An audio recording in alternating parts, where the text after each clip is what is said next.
जी बिल्कुल, और यकीनन आपके दिल की धड़कन भी तेज हो गई होगी जब आपने देखा होगा 38 रन पे 3 विकेटें गिर जी गई हाँ। हैं और में बाबर भी शामिल है।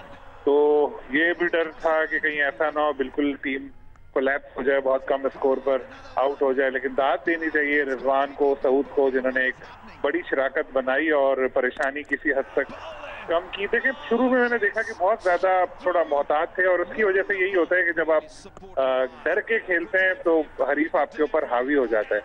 जहां स्ट्रोक्स खेलने शुरू किए रिजवान ने, सऊद ने आते के साथ ही, तो उसके बाद नेदरलैंड की टीम दबाव में आई, जिसकी वजह से पाकिस्तान का स्कोर अच्छा हुआ। बाद में मोहम्मद नवाज ने, शादाब ने, और आखिर में अगर हम शाहीन और हारिस को देखें तो उन्होंने भी छोटा छोटा कंट्रीब्यूशन किया, लेकिन 286 तक पाकिस्तान का स्कोर पहुंचा दिया, जो मैं कहता हूँ मौजूदा हालात में जो आगाज दिया था उसको देखते हुए काफी अच्छा स्कोर है। लेकिन जो एक फिक्र की बात है वो सारी बरकरार है कि ओपनर हमारे रन नहीं कर रहे।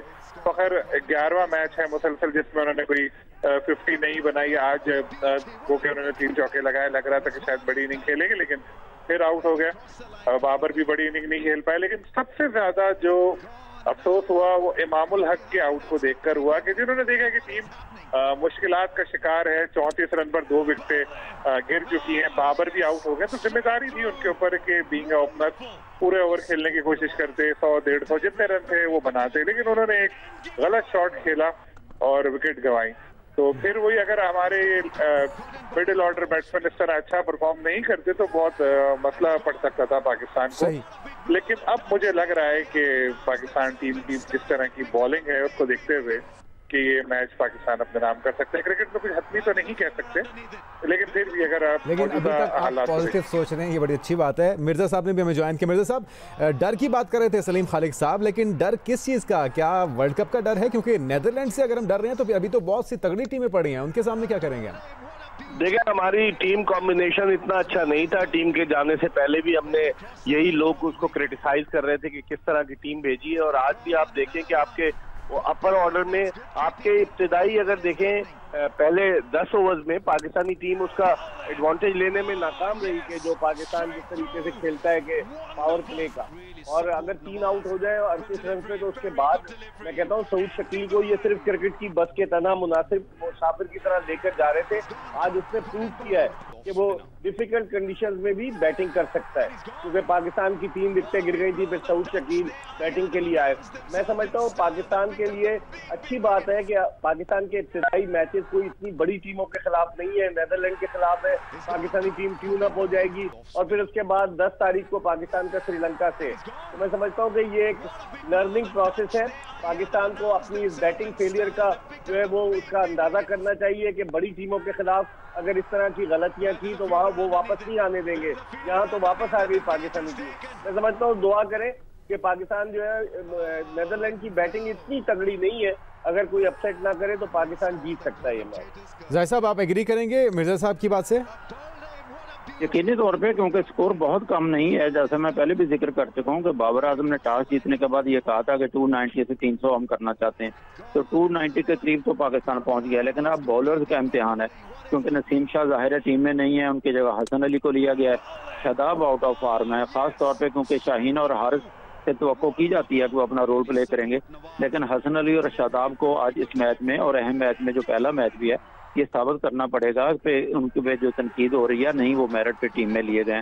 एक सख्त, क्योंकि हसन अली काफी देर के बाद वनडे मैच खेलेंगे, उन्होंने प्रैक्टिस मैच पहले खेला, उसमें अच्छे खासे उनको रन पड़े थे, और उनके साथ नवाज भी हैं। लेकिन बहरहाल लगता तो ऐसा है कि पाकिस्तानी टीम, और खास तौर पे मैं ये कहूंगा कि जीत में फील्डिंग बड़ा रोल प्ले करती है।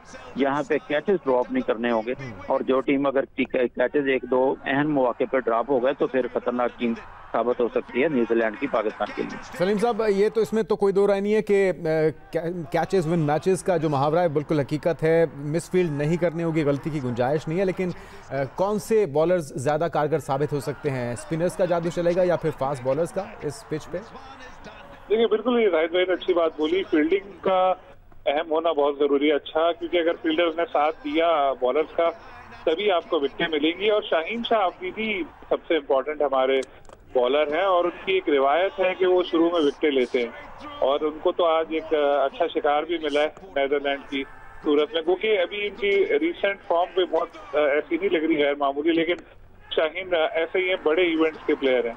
तो अभी ये वर्ल्ड कप जैसा इवेंट है, पहला मैच है, एक नई एनर्जी उनमें नजर आनी चाहिए और उम्मीद ये है कि वो अच्छा परफॉर्म करेंगे। फिर हारिस रऊफ का मसला है कि नई गेंद उनसे इतनी संभल नहीं पाती, लेकिन बॉलर वो भी बहुत अच्छे हैं, लेकिन रन देने में बहुत ज्यादा वो आप कहते हैं कि बहुत एक कुशादा दिली से रन देते हैं। वो कभी कभी तो 90 प्लस रन भी वो दे देते हैं, लेकिन होपफुली आज ऐसा उनके साथ दिन ना हो। हसन का भी जिक्र हुआ, शादाब, नवाज, हमारी बॉलिंग अच्छी है और ये तो एक आप समझ लें कि आपको एक प्रैक्टिस का मौका मिला है नेदरलैंड के खिलाफ कि आप देखें कि कितने पानी में है, क्या टीम में खराबियां हैं, क्या खूबियां हैं, और फिर आगे जो बड़े मैचेस हो, श्रीलंका से मैच भी हमारे इम्पोर्टेंट है, फिर इंडिया से सबसे ज्यादा इम्पोर्टेंट मैच, ये सब उसके लिए बहुत जरूरी है कि बड़े मार्जिन से पाकिस्तान टीम आज फतह हासिल करे और मुझे पूरी उम्मीद है कि ऐसा ही होगा।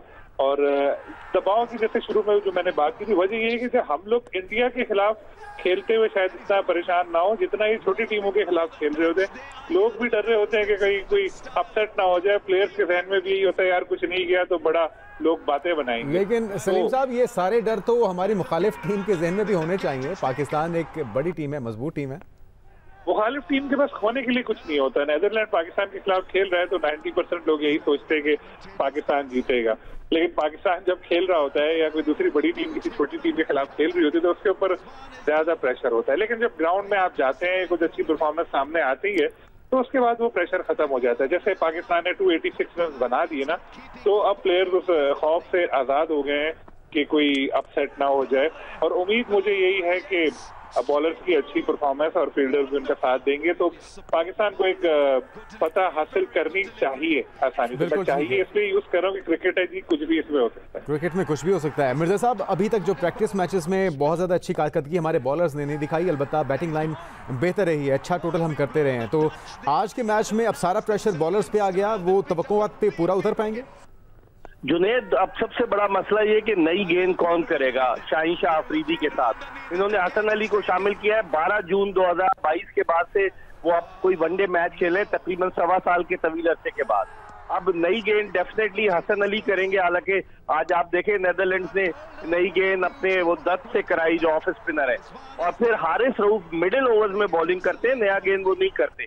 तो अब बॉलिंग, और फिर आपके दोनों स्पिनर्स भी स्ट्रगल कर रहे हैं। नवाज जिस तरह से उनकी पिटाई हुई, या शादाब खान जिस तरह के वो बॉलर थे जब 2017 में इंटरनेशनल क्रिकेट में आए थे, तो उसके बाद से शादाब खान की वो फॉर्म मेरी लगता है कि वो अपनी बैटिंग पे ज्यादा कंसंट्रेट कर रहे हैं, अपनी बॉलिंग पे नहीं।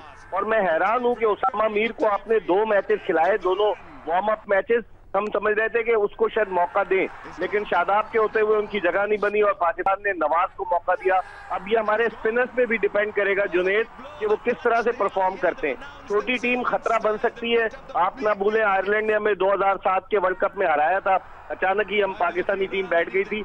लेकिन नेदरलैंड की टीम में ज्यादातर खिलाड़ी ऐसे हैं जो कि साउथ अफ्रीका से आए हैं। वैंडर मर्वी साउथ अफ्रीका को भी रिप्रेजेंट कर चुके हैं और नेदरलैंड को भी रिप्रेजेंट कर रहे हैं। फिर उनके कुछ प्लेयर्स जैसे बास डिलेडे ने आज जो बॉलिंग की है, 4 विकेट लिए, उनके वालिद टिम डिलेडे भी जो थे वो नेदरलैंड के कप्तान रह चुके हैं और नेदरलैंड की जान से खेले। तो मैं समझता हूं कि बैटिंग में अभी नेदरलैंड का इतना तजुर्बा नहीं है। कप्तान उनके स्कॉट एडवर्ड उन पे बड़ा रिलाई करते हैं, तो अब देखें क्या होता है। लेकिन पाकिस्तान की बॉलिंग लम्हे फिक्री है जुनेद हमारे लिए कि मिडिल ओवर्स में क्या होगा, नई गेंद कौन करेगा।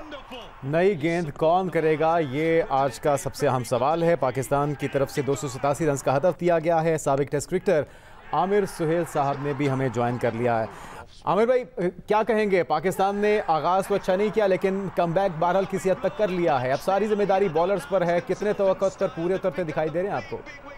देखिए, कमबैक वाकई बहुत अच्छा हुआ है। साउथ टीम को बहुत ज़्यादा कहा गया कि इनको खिलाना चाहिए पाकिस्तानी लाइनअप में।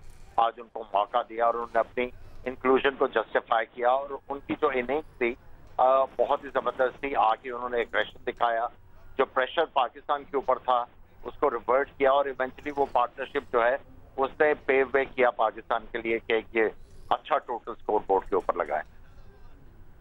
लेकिन क्या वजह है कि वर्ल्ड कप जैसा इवेंट हो, सामने नीदरलैंड की टीम हो, पहला वर्ल्ड कप का मैच, और फिर अगर प्रेशर में भी आ गए हैं, जिस तरह सलीम खालिद साहब कह रहे थे कि नीदरलैंड के पास तो लूज करने के लिए कुछ नहीं है, लेकिन हमें किस चीज़ का खौफ है कि हम परफॉर्म नहीं कर पा रहे, ना प्रैक्टिस मैचेस में, ना आज पहले मैच में?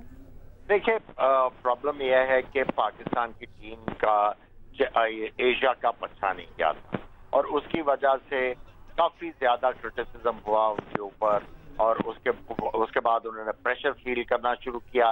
पहला मैच था, वो प्रेशर स्पेशली आपके ओपनर्स और टॉप ऑर्डर बैट्समैन के ऊपर नजर आ रहा था, लेकिन मेरा अपना जाती ख्याल है कि यही टीम जो है वो आगे जाके अच्छा करेगी और जो भी गलतियां हैं उनको दोहराएंगे नहीं, और आज जो बैट्समैन ने टोटल लगाया है इससे थोड़ा बहुत कॉन्फिडेंस पाकिस्तान टीम को आएगा। ठीक है, और ओपनर्स की कारकर्दगी की अगर बात की जाए तो आपके ख्याल में उसमें अब कुछ तब्दीली की गुंजाइश है, कोई नया एक्सपेरिमेंट किया जा सकता है, क्योंकि हमारे ओपनर्स नहीं चल रहे और फिर सारा जो प्रेशर है आने वालों पर रह जाता है? देखिए, बात यह है कि अगर आपने चेंज करने हैं, क्योंकि जब आप बात कर रहे हैं फखर जमान की, तो जो स्ट्रोक मेकर होते हैं उनकी अगर फॉर्म चली जाए तो वो उनकी फॉर्म जो है वो आराम से आती है, और काफी ज्यादा टेक्निकल इश्यूज उन्होंने डेवलप किए हुए हैं। अगर अब भी आप उनको मौका देना चाहते हैं, रिस्क लेना चाहते हैं तो लें, लेकिन अगर आपने चेंज करनी है तो मेरा मशवरा यही होगा कि जिसको भी आप ओपन करवाएंगे आपने उस प्लेयर को ये कहना है कि हम आपको खिला रहे हैं, आपने बेफिक्र होकर खेलना है, आप सारा वर्ल्ड कप खेलेंगे, आपको फेलियर से डरना नहीं है, हम आपको पूरा कॉन्फिडेंस दे रहे हैं और जाके अपनी एबिलिटी के मुताबिक खेलें। अगर चेंज करनी है तो इस तरीके से सही होगी। अगर आपने वही सोच के कि अच्छा चलो एक मैच में खिला दिया तो वो वर्क नहीं करेगा पाकिस्तान के लिए। अच्छा, आप एग्री करेंगे शाहिद अफरीदी साहब से, जब मीडिया ने सवालात पूछे इस वर्ल्ड कप को लेकर तो उन्होंने कहा कि प्लेइंग कंडीशन सेम है, जो पाकिस्तान की है वही भारत की है, तो अगर इससे फायदा ना उठाया तो फिर कब उठाएंगे? इस चीज से आप एग्री करेंगे? देखिए, कंडीशंस तो हैं, लेकिन पाकिस्तान ने यहाँ पे पहले भी वर्ल्ड कप खेला हुआ है, और पाकिस्तान मेरा ख्याल है शाहिद अफरीदी की कप्तानी थी जहाँ पे हम लोग सेमीफाइनल में बुरे तरीके से इंडिया से हार गए थे। हालांकि हमें वो वाला मैच जीतना चाहिए था, बट मैं यही कहूंगा कि कंडीशंस तो ठीक है, लेकिन जो प्लेयर्स के ऊपर क्रिटिसिज्म हुआ है उसकी वजह से वो प्रेशर फील कर रहे हैं। देखिए, अब टीम चली गई है, अब सबको यही चाहिए कि पाकिस्तान टीम को सपोर्ट करें और क्रिटिसिज्म से थोड़ी देर के लिए जो है वो पीछे चले जाए, और अगर आपने कंट्रीब्यूट करना है तो जो कोई प्लेयर गलती कर रहा है उसको हाईलाइट करें और ताकि उसकी हेल्प हो। अच्छा, अगर पाकिस्तानी क्रिकेट टीम की कारकर्दगी की बात की जाए तो इसमें तो कोई दो राय नहीं है, और पूरे दुनिया से जो सीनियर प्लेयर्स हैं उनकी भी यही राय है कि कोई भी बड़ा सरप्राइज पाकिस्तान की टीम दे सकती है, तो हमारी तवक्कुआत भी यही है। आपको लगता है कि माजी के अंदर भी पाकिस्तानी टीम जब आगाज़ बुरा होता है तो फिर आने वाले मैचेस में उनकी अनएक्सपेक्टेड या हैरानकुन परफॉर्मेंस होती है, कुछ इस बार भी ऐसा ही होता लग रहा है आपको? देखिए, बात सिंपल सी ये है कि अगर तो आप नीदरलैंड की टीम की बात करें तो वो सरप्राइज दे, अगर आप पाकिस्तान टीम की बात कर रहे हैं तो इतने टैलेंट और इतने रिसोर्सेज होने के बाद तो आपको ये कहना चाहिए कि पाकिस्तान अगर अपनी एबिलिटी के मुताबिक क्रिकेट खेलता है तो वो ये वर्ल्ड कप में जीतने की पोजीशन में आ सकता है। सरप्राइज वाला एलिमेंट तो नहीं होना चाहिए, जितना बड़ा यूनिट है पाकिस्तान क्रिकेट टीम का। तो अभी तवक्कुआत किससे हैं? अभी 287 रन का टारगेट है, पाकिस्तान के बॉलर्स के ऊपर सारा इस वक्त बोझ आज पड़ा है, कौन चलेगा? और पिच को देखते हुए, कंडीशंस को देखते हुए ज़्यादा फास्ट बॉलर से तवक्को रखी जाए या स्पिनर से? देखिए, अंडर लाइट्स आप कहीं पे भी खेलें और स्पेशली जो सफेद बॉल है वो स्विंग तो करता है, इसमें कोई शक नहीं है, लेकिन जो आज चीज हमने देखी कि स्पिनर्स का गेंद यहाँ पे ग्रिप हो रहा था और स्पिनर्स को टर्न भी मिल रहा था, तो हमारे पास तो काफी ज्यादा स्पिनर्स हैं, तो अगर फास्ट बॉलर नया बॉल अच्छा कर लेते हैं तो स्पिनर जो है वो बहुत ज्यादा प्रेशर क्रिएट कर देंगे डच बैट्समैनों के ऊपर। बिल्कुल ठीक है। मिर्जा साहब, आपके ख्याल में, आपने भी सवाल उठाया कि नया बॉल किससे आगाज करवाया जाए, अगर आप बाबर आजम की जगह पे हो या उन्हें मशवरा देना हो तो क्या किससे आगाज करवाएंगे आप? देखिए, ऐसी कंडीशन में ये चाहे तो मोहम्मद नवाज से बॉलिंग करा सकते हैं, क्योंकि नवाज, अब जिस तरह से हमने देखा जब नीदरलैंड की टीम बॉलिंग कर रही थी तो गेंदें कुछ टर्न भी हुई, जो उनका ऑफ स्पिनर था रायन दत्त, उसकी गेंदें टर्न भी हुई, तो आप एक चांस ले सकते हैं आउट ऑफ द बॉक्स। नहीं करना चाहे तो हसन अली क्योंकि पाकिस्तानी टीम में शामिल है, उनसे नई गेंद करवाएं, आज वो बैटिंग में तो नाकाम रहे। पाकिस्तान की मिडिल बॉलिंग खासतौर पर जुनैद पाकिस्तान के जो स्पिनर्स हैं, 2 स्पिनर्स हैं, शादाब खान और मोहम्मद नवाज, उनकी कारकर्दगी इतनी अच्छी नहीं रही। उसके अलावा आप इफ्तिखार अहमद से भी बॉलिंग करा लेते हैं, तो आपके स्पिन डिपार्टमेंट मुझे वीक नजर आ रहा है। शादाब खान उस तरह के नहीं रहे और नवाज जो है वो बेसिकली T20 के बॉलर हैं कि जो 4 ओवर्स में रन बचाने की कोशिश करते हैं। अब ये पूरे 50 ओवर्स की क्रिकेट है, इसमें अगर विकेट्स नहीं लेंगे और मुखालिफ टीम आपके खिलाफ स्कोर करती रहेगी तो फिर मुश्किल होगी। स्पिन डिपार्टमेंट मुझे लगता है कमजोर है, लेकिन अब देखते हैं कि इस मैच में ये कैसे परफॉर्म करते हैं।